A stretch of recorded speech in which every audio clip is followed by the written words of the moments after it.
بسم اللہ الرحمن الرحیم۔ شروع اللہ کے نام سے جو بڑا مہربان اور نہایت رحم والا ہے۔ السلام علیکم ناظرین۔ بادشاہ کی عادی سلطنت کے برابر ایک قیمتی ہیرے کا واقعہ۔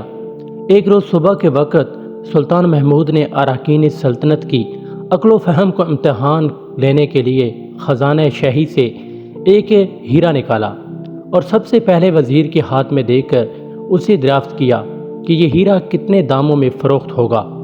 وزیر نے عرض کیا کہ حضور، یہ ہیرا تو بہت ہی بیش قیمت ہے، سونے سے لدے ہوئے 200 گدھوں سے بھی اس کی قیمت زیادہ ہے۔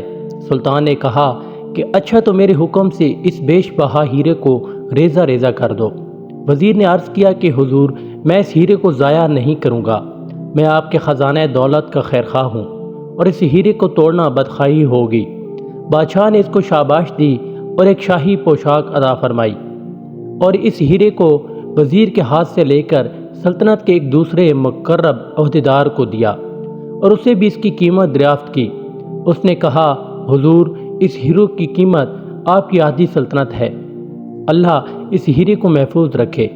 بادشاہ نے اس کو بھی حکم دیا کہ اس ہیرے کو ریزہ ریزہ کر دو۔ اس نے عرض کیا، حضور، ایسے قیمتی ہیرے کو توڑنے کے لیے میرا ہاتھ حرکت نہیں کر سکتا، اس ہیرے کو توڑنا خزانہ سلطنت سے جشن مانی کے مترادف ہوگا۔ سلطان محمود نے اس کو بھی شاہی پوشاک عطا فرمائی اور دیر تک اس کی تعریف کرتا رہا۔ غرض، بادشاہ نے 65 اراکین سلطنت کو باری باری طلب کر کے یہی معاملہ فرمایا اور ہر ایک نے وزیر کی تقلید کی اور شاہی پوشاک حاصل کرنے کے ساتھ ساتھ سلطان سے تعریفی کلمات بھی حاصل کیے۔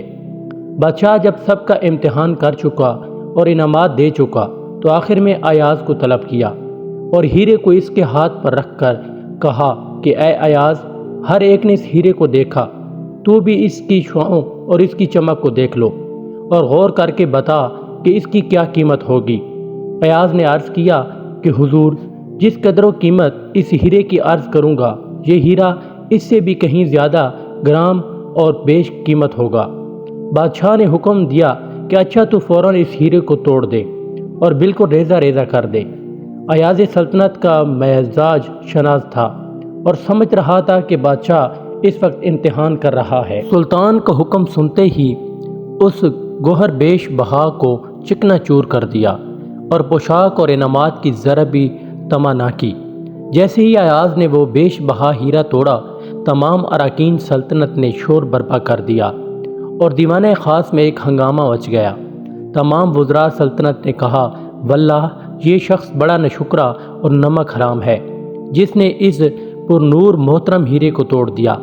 ایاز نے کہا، اے محترم بزرگوں، بادشاہ کے حکم کی قیمت زیادہ تھی یا اس ہیرے کی؟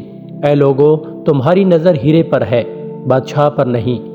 میں تو اپنی نظر بادشاہ سے نہ ہٹاؤں گا اور ہیرے کی طرف رخ نہ کروں گا، کیونکہ بادشاہ سے نظر ہٹا کر ہیرے کی طرف متوجہ ہونا بادشاہ کی محبت و اطاعت میں شرک ہے۔ جس وقت ایاز نے اس کو اراکین سلطنت پر ظاہر کیا، تمام اراکین جو ایاز کے مقرب بادشاہ ہونے کی وجہ سے حاسد رہتے تھے، اس کی یہ فتح و کامیابی سے ذلیل و خوار ہو گئے۔ اس واقعے سے معلوم ہوا کہ اگر اللہ تعالیٰ اور اس کے رسول صلی اللہ علیہ وسلم کی سچی محبت ہمارے دل میں پیدا ہو جائے تو ہیرے کی طرح ساری دنیا کو توڑ کر اللہ تعالیٰ اور اس کے رسول صلی اللہ علیہ وسلم کے کسی حکم کو بچانا آسان ہو جائے گا۔ یہی وہ محبت ہے جس کی وجہ سے اللہ اور اس کے رسول صلی اللہ علیہ وسلم بھی ہماری طرف خاص نظر کرم کرتے ہیں، جیسے ہماری دنیا اور آخرت اچھی ہو جاتی ہے۔ اللہ تعالیٰ ہمیں نیک عمل کرنے کی توفیق عطا فرمائے۔ حضرین کرام، یہ تھی ہماری آج کی ویڈیو۔ اگر آج کی ہماری یہ ویڈیو آپ کو اچھی لگی ہو تو ویڈیو کو لائک کریں اور چینل کو سبسکرائب کر لیں۔